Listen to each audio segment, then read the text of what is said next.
Hi, hello, welcome to Masculine channel. How are you all? I hope you're all fine. ఈ వీడియోలో మీకోసం ఒక కొత్త విషయం తెచ్చాను. అంటే నాకు కూడా రీసెంట్గా తెలిసింది. సో అది మీతో షేర్ చేసుకోవాలని, కొంచెం తెలియని వాళ్ళకి కూడా తెలుస్తుంది కదా, అందుకనేసి ఈ వీడియో షేర్ చేస్తున్నాను. ఏంటి అదైతే ఒక situation. Before going to that video ఒక సిచ్యువేషన్ చెప్తాను. యాక్చువల్గా నేను బిలో 10th స్టాండర్డ్ ఉన్నప్పుడు మా విలేజ్లో ఉన్న వాళ్ళందరూ ప్లస్ మా ఫ్యామిలీ, మా రిలేషన్స్ అందరం కలిసి మేము ఒక తోటలోకి వెళ్ళేవాళ్ళం. అంటే దగ్గరలో ఉన్న మామిడి తోట కానీ, పచ్చని పంట పొలాలు కానీ, దగ్గరలో ఉన్న పంట పొలాల దగ్గరికి కానీ వెళ్ళేవాళ్ళం. ఎలా వెళ్ళేవాళ్ళం అంటే మన ఫుడ్ కుకింగ్కి అవసరమైన గ్రాసరీ ఐటమ్స్ అన్నీ సరిపడా, అన్ని రైస్ వగైరా కుకింగ్ సరిపడా అన్ని ఐటమ్స్ తీసుకొని వెళ్ళేవాళ్ళం. మార్నింగే ఫ్రెష్ అయ్యి వెళ్ళేవాళ్ళం. వెళ్ళి ఆ తోటలోకి వెళ్ళి కూర్చొని ఫుడ్ అంటే లంచ్కి అన్నీ ప్రిపేర్ చేసేవాళ్ళం. అక్కడే కుకింగ్ అనమాట. మా పేరెంట్స్ అన్నీ ఇట్లా ప్రిపేర్ చేసేవాళ్ళం. అప్పుడు మేము కొంచెం చిన్నగా ఉన్నాను కదా, సో పేరెంట్స్ తీసుకెళ్తే వెళ్ళడం, అక్కడ కుకింగ్ చేస్తే తినడం, ఎంజాయ్ చేయడం, రావడం, ఇది ఒక్కటే తెలుసు అనమాట.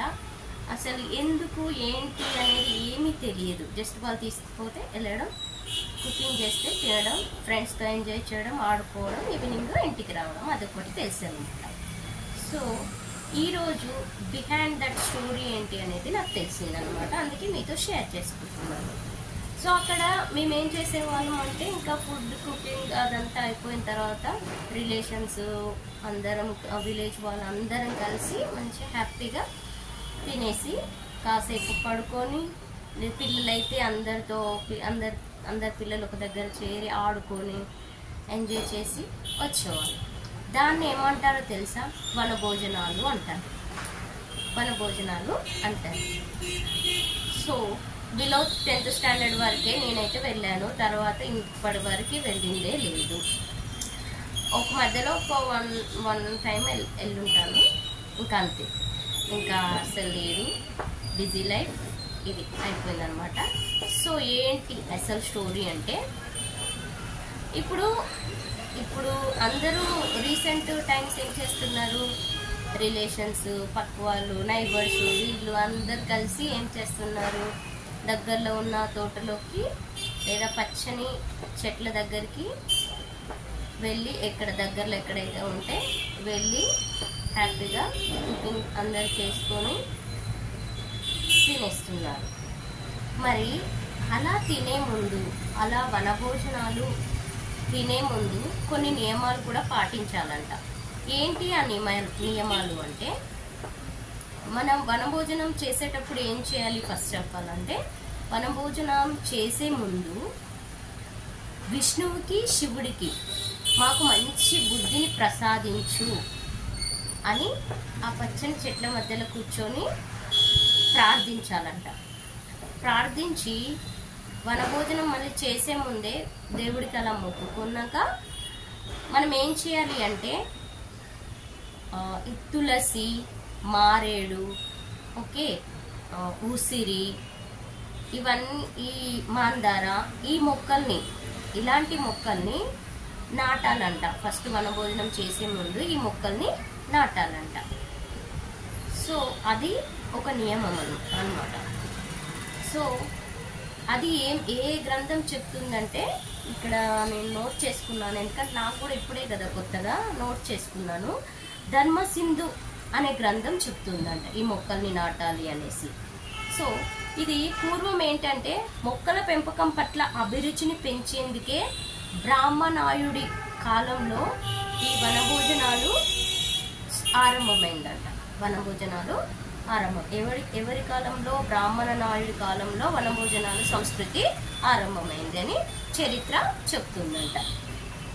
సో ఇక్కడ నేను చెప్పాను కదా, ఉసిరి, మారేడు, తులసి, మాందార ఇవి నాటాలని. సో ఫస్ట్ ఆఫ్ ఆల్ ఉసిరి ఎందుకు నాటాలి? రీజన్ కూడా ఉంది. ఎందుకు నాటాలి అంటే, మన విలేజెస్లో బావిలు, నెక్స్ట్ చెరువులు, రివర్స్ చెరువులు ఇవన్నీ ఉంటాయి కదా, అందులో ఉండే వాటరు కొంచెం సాల్టీగా ఉంటుంది, అంటే ఉప్పు వాటర్ ఉంటుంది. సో ఆ ఉప్పు వాటర్ ఉండడం వల్ల యూసేజ్ కొంచెం తక్కువ చేస్తాం, తక్కువ యూసేజ్ చేయాల్సి వస్తుంది కదా. సో అవి తీయగా అవ్వాలంటే ఏం చేయాలి అంటే, ఇప్పుడు మనం ఉసిరి చెట్టు మొక్కలు నాటాలని చెప్పాను కదా, ఆ ఉసిరి చెట్టు స్టెమ్స్ ఉంటాయి కదా, ఉసిరి చెట్లవి స్టెమ్స్ ఉంటాయి కదా, ఆ స్టెమ్స్ అంటే ఉసిరి కట్టెలు అంటాము. ఆ కట్టెలన్నీ బావిలో, రివర్స్లో అంటే చెరువులలో వేస్తే ఆ ఉప్పు వాటర్ కాస్త తీయగా అయిపోతాయంట, తీయగా మారుతాయంట ఆ వాటర్. సో ఇది ఒక రీజన్ అనమాట ఎందుకు నాటాలి. సో ఇది అన్నమాట మన వనభోజనానికి ఉన్న ప్రాముఖ్యత.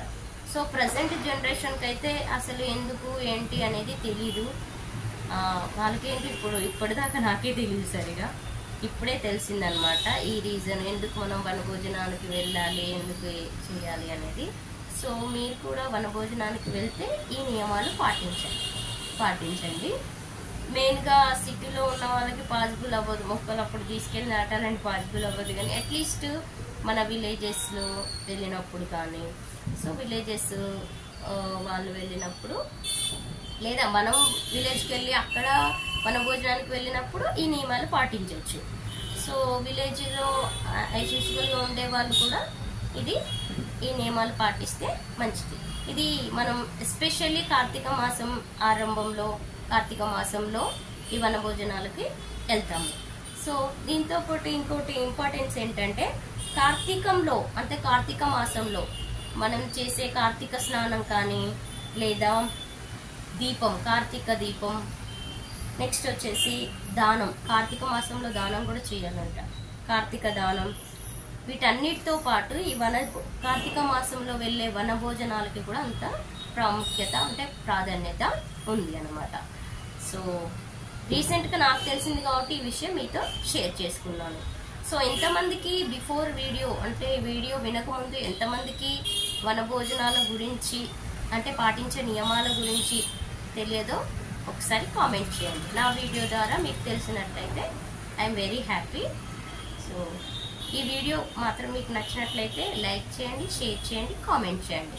ఇంకొక కొత్త విషయంతో మరొక వీడియోలో మీ ముందు ఉంటాను. Thank you. Have a nice day. Bye.